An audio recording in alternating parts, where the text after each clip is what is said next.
চলো আজকে তোমাদের সাথে শেয়ার করি চিকেন ললিপপ রেসিপি। আর জানো তো, বাড়িতে বানানো এই চিকেন ললিপপটা হুবহু পুরো রেস্টুরেন্টের মতনই কিন্তু টেস্ট হয়।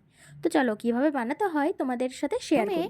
আমি চিকেনটাকে ভালো করে ধুয়ে নিয়েছিলাম, তারপরে ওর মধ্যে দিয়েছিলাম নুন, হলুদ গুঁড়ো, জিরে গুঁড়ো, ধনে গুঁড়ো আর কিছুটা আদা রসুনের পেস্ট আর সাথে কর্নফ্লাওয়ার। এগুলো সমস্ত কিছু ভালো করে আমি ম্যারিনেট করে রেখে দেবো কিছুক্ষণ, কারণ যতটা ভালো ম্যারিনেট এই মশলাগুলো চিকেনের ভিতরে ঢুকবে।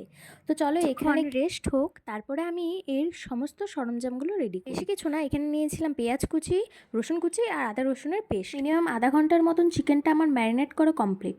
এরপরে আমি একটা থালাতে নিয়েছিলাম ময়দা, কর্নফ্লাওয়ার আর যাতে ভালো কালার আসে তার জন্য দিয়েছিলাম কাশ্মীরি চিল্লি পাউডার, 1 চামচ নুন। এগুলো ভালো করে আমি মিক্স করে নিয়েছি।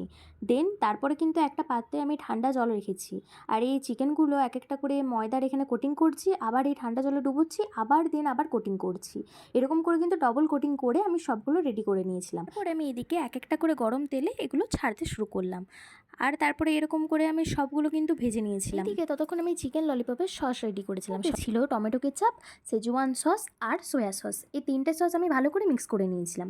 আর তার মধ্যে দেখো আমার সমস্ত চিকেনের পিসগুলো ভাজা হয়ে গেছিলো। এবার আমি চিকেন ললিপপের সেই গ্রেভিটা রেডি করব। কড়াইয়ে প্রথমে গরম তেল দিয়ে পরে আমি পেঁয়াজ কুচিগুলো ভালো করে ভেজে নিয়েছিলাম, আর পেঁয়াজ কুচির মধ্যে কিন্তু একটু মতো লঙ্কা কুচিও দিয়েছিলাম, যেহেতু আমি একটু ঝাল ঝাল পছন্দ করি। আর তারপরে পেঁয়াজগুলো ভালো করে ভাজা হয়ে যাওয়ার পরে আমি ওগুলোর মধ্যে রসুন কুচিগুলো দিয়ে দিয়েছিলাম। আর রসুন কুচি পেঁয়াজ কুচি ভালো করে ভাজা হয়ে যাওয়ার পরে আমি ওর মধ্যে আদা রসুনের পেস্টটাও ভালো করে দিয়ে পরে ভেজে নিয়েছিলাম। দেখো এইদিকে আমার কিন্তু আদা রসুন পেঁয়াজ এগুলো সমস্ত কিছু ভাজা কমপ্লিট। এর মধ্যে আমি তো বাড়িতে যখনই আমার চিকেন ললিপপ খেতে ইচ্ছে করে আমি এরকম করে কিন্তু বানিয়ে তারপরে আমি দিয়ে দেবো কড়াইয়ের মধ্যে সেই সসটা। এই সসটা দেখতে পাচ্ছ তো কত সুন্দর কালারটা হয়েছে। এই 3 রকমের মিক্স করা সস আছে এর মধ্যে। আর দেখো এর মধ্যে কিন্তু আমি দিয়ে পরে ভালো করে ভেজে নিচ্ছিলাম। একটু যখন দেখবো ওই মশলাটার থেকে তেল ছাড়ছে তখন একটু আমি জল দিয়েছিলাম, সামান্য, খুব বেশি না। তোমাদের যেমন চিকেনের গ্রেভি দরকার সেরকমই তোমরা কিন্তু এটার গ্রেভিটা রাখতে পারো।